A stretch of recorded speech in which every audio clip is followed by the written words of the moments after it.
تخيل تصحى الصبح تلاقي سويسرا الشرق خلاص بتودع، والخريطة اللي نعرفها اتمسحت ورسموا مكانها شركات استثمارية على جثث الناس. الموضوع مش فيلم خيال علمي، ده كواليس مصيدة بتتحضر للبنان دلوقتي، والقاهرة حرفيا ما بتنامش عشان تلحق توقف الكارثة قبل ما تبدأ.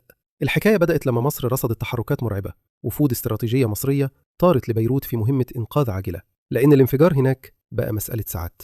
إسرائيل دلوقتي بتجهز لأكبر هجوم بري من 20 سنة، والهدف المرة دي مش بس الحزب اللبناني، الهدف هو قضم أراضي لبنانية من الجنوب لحد قلب العاصمة بيروت. هم عينهم على حاجتين: مية نهر الليطاني وحقول الغاز الضخمة اللي في المتوسط. بس الخطة المرة دي خبيثة بزيادة. الفكرة مش بس جيش بيحارب جيش، لا، دي فتنة طائفية متفصلة على المقاس. الخطة إنهم يسحبوا فصائل مسلحة من سوريا لقلب لبنان عشان يحاربوا الحزب اللبناني، فتبان إنها حرب سنة وشيعة والكل يخلص على بعضه، وفي الآخر الأرض تصفى لإسرائيل وأمريكا. والصدمة بقى في بيزنس الحرب. في نسخة من خطة ترامب لغزة بتتجهز لجنوب لبنان. الغرض هو تهجير السكان وتفريغ المنطقة تماما عشان تتحول لمنتجع سياحي عالمي، وشركات طاقة تدير غاز المتوسط تحت إشراف أمريكي وإسرائيلي. يعني سايكس بيكو جديدة بس بنكهة الشركات الاستثمارية. مصر هنا بقى وقفت وقفة العيار الثقيل.